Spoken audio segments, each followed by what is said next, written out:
A warm welcome to Disky Talk with Luyolo. If you're tuning in for the very first time, I'll ask that you please subscribe and hit that notification bell. If you've been a part of this journey, I hope you thoroughly enjoy this episode. So, Dstv Premiership football is back. Back with the bang because we've got Mamelodi Sundowns versus Amazulu as the opening fixture of the 21-2022 season. So I'm thoroughly excited for this one because it is number 1 versus number 2 from last season.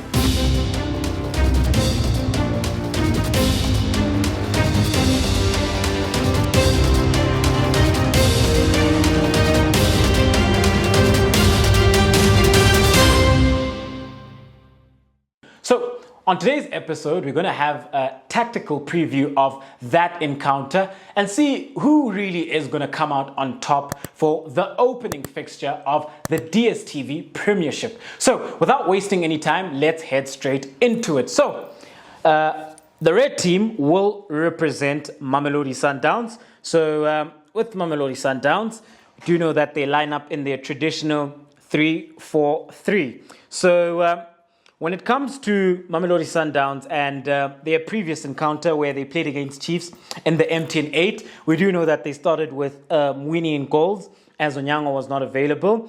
But there hasn't been any news on Onyango's availability. And if things remain as they are, then I think either Mwini or Kos will start in goals. And then the back three, I think the back three remains the same. As the right-sided centre-half, you got Rashin Duruk. As the libero, you've got Rivaldo Kutsia. As the left-sided centre-half, you got Musa Lebusa. And then when we have a look at the midfield, this is where it gets a bit interesting because in the last game against Kaizer Chiefs, they opted to go with Domingo and Toby Mvala. But we do know that Mabowe was not available for that encounter.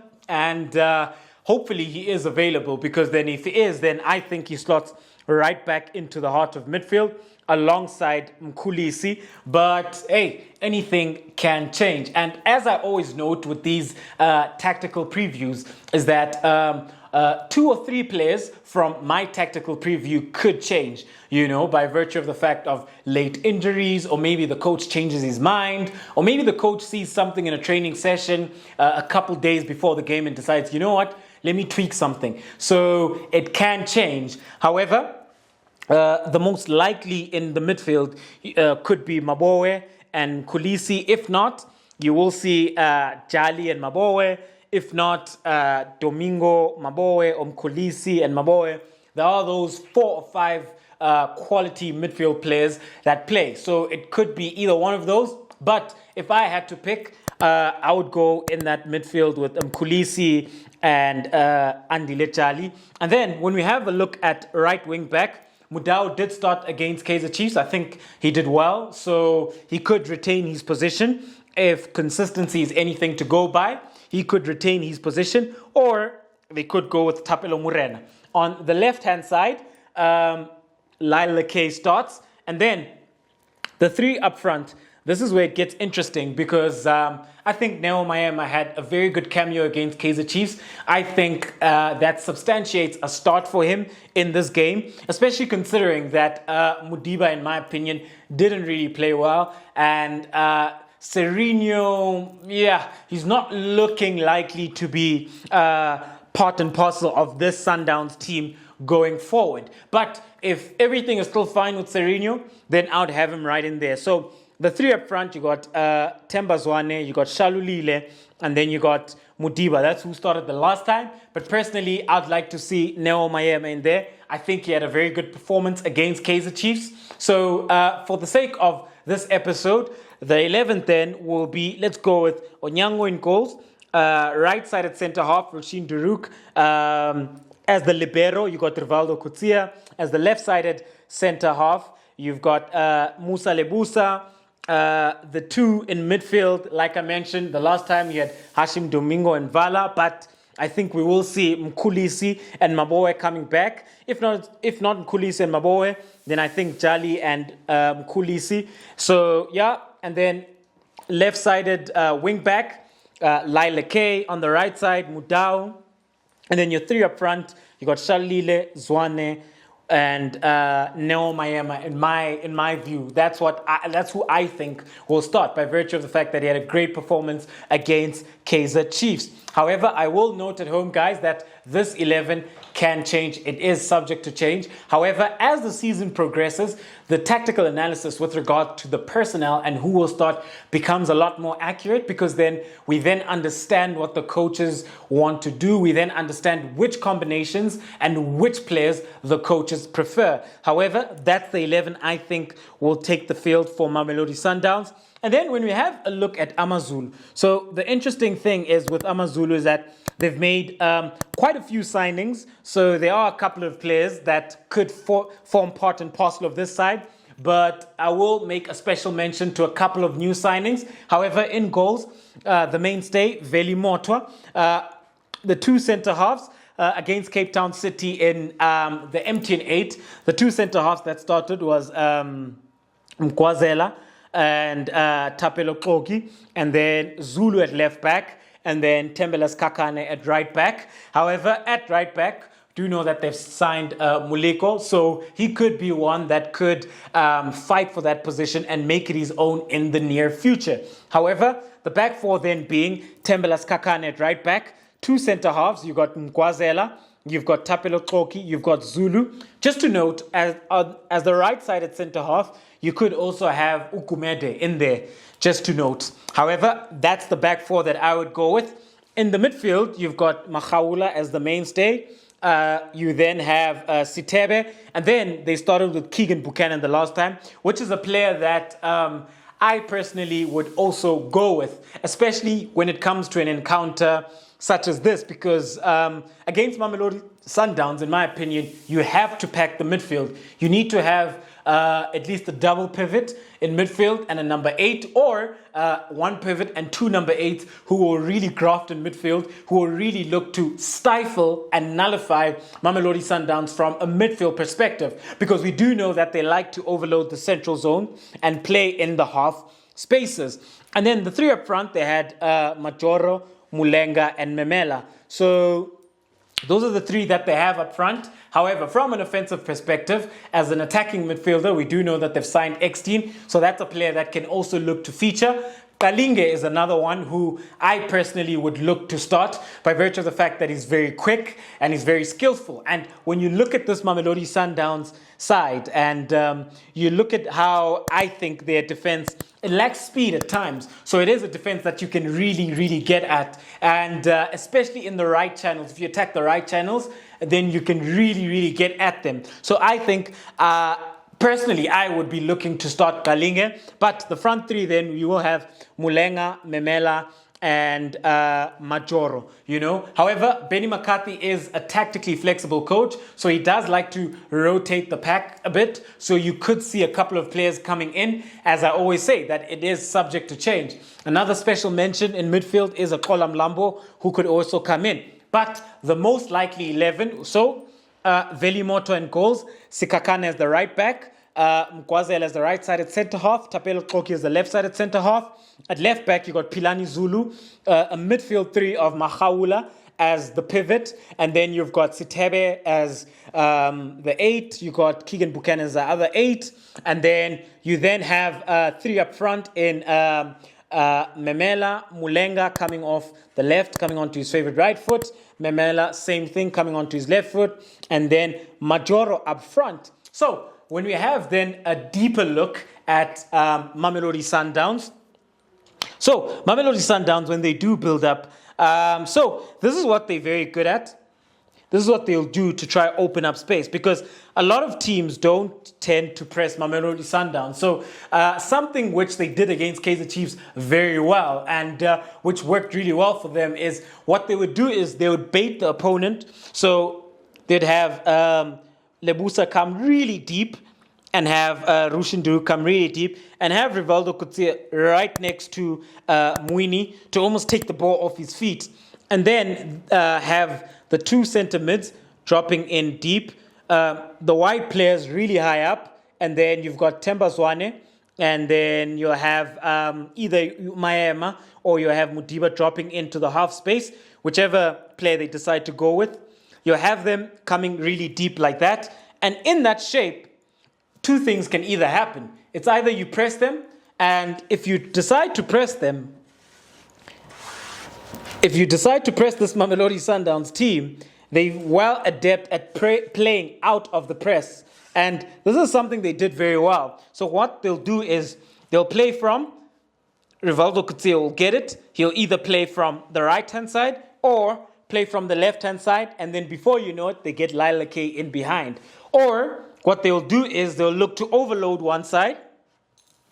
So start at one side, have a lopsided approach, have Amazulu going one side, and then look to switch flanks, hit Lila K on the side, and then he's got so much space to operate. You know, that's what they'll do. If you decide not to press them, and then maybe you institute, let's say, a mid-block, this is what they'll do to you, because this is a very, very dangerous side when it comes to how they retain the ball and how they circulate the ball. You know, they've been a side that are very lovely to watch, and what they do when they come out is very amazing. You know, a lot of teams have struggled to cope with this. So maybe then you don't press them. You give them the space to start out the back. They will start from the back, and then they'll then look to progress play and play through the half spaces where they find their key players, as that's what they like to do, is to get Themba Zwane onto the ball,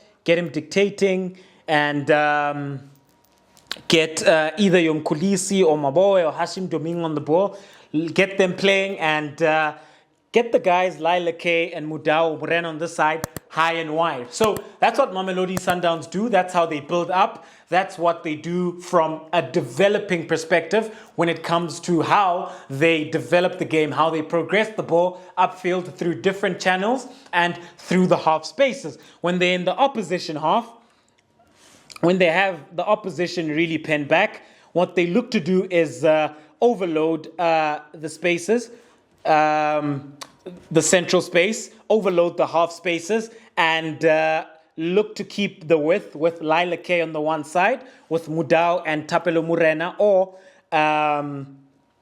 with Mudau or Tapelo Murena on the other side. So this is what they'll do, and it ends up looking like a 3-6-1, where they've got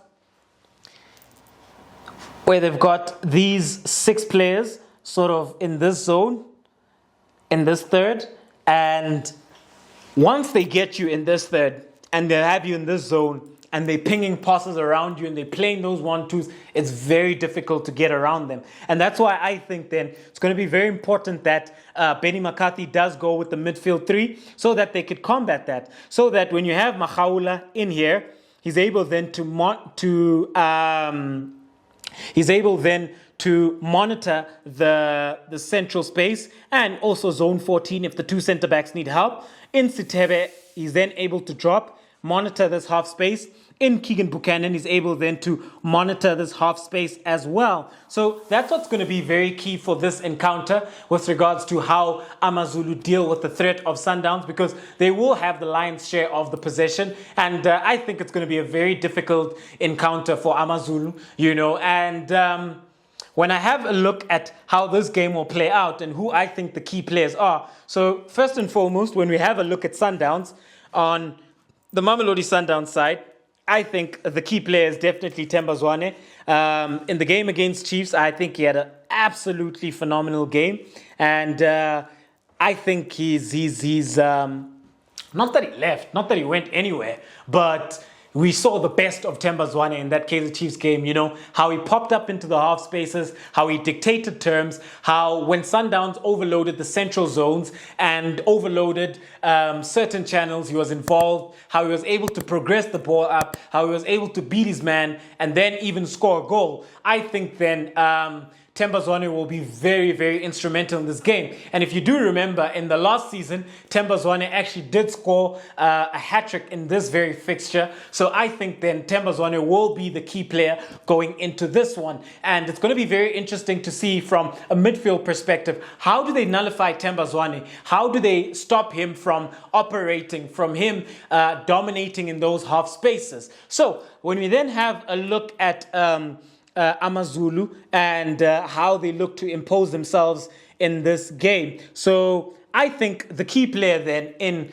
Amazulu will definitely have to be Mulenga, especially because of how dangerous he is. So he's not just an assist threat, but he's a goal threat as well. He's a player that can do both sides very well, gives you the assists, and he's also very good at cutting in and then being able to score those goals, especially in this half space, and can occupy zone 14 as well. So how Mamelodi Sundowns deal with him is going to be very interesting, especially considering that they play with the wing back and a right-sided centre back. So sometimes it can get a bit confusing who picks him up, you know, and how does Rushin Duruk then deal with the Mulenga in this game? How does then Rivaldo Kutsia look to assist Lebusa and Rushin Duruk when it comes to Majoro whenever he creeps up, Memela whenever he comes in, and when Amazulu do have the ball in midfield, when they look to circulate and rotate the ball? How then do Mamelodi Sundowns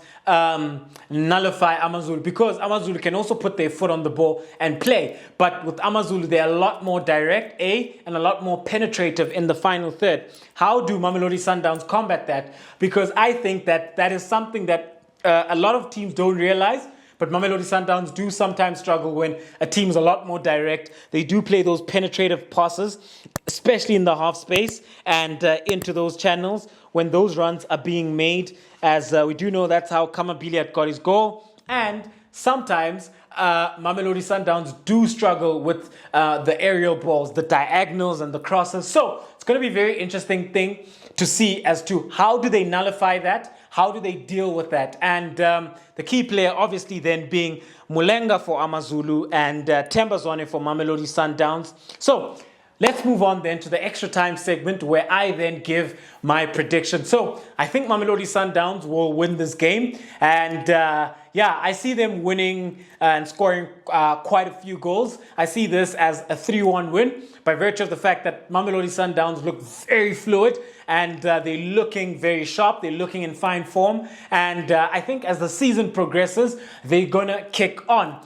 With Amazulu, I just think that they will struggle to deal with Zwane, deal with the threat in the half spaces and the central zones as well. So I think they'll struggle from that perspective. However, I do see them getting a goal, either being Mulenga or Memela, as we do know that he's also a goal threat as well. So do let me know at home, what do you guys make of the opening fixture of the Dstv Premiership in Mamelodi Sundowns versus Amazulu? And do you think that this game will live up to the expectation, as it is a blockbuster encounter, as it is number 1 from last season versus number 2? Also, do let me know who will win this encounter, who will start their season off strongly. So thank you very much for tuning in to yet another special episode of Diski Talk with Luyolo.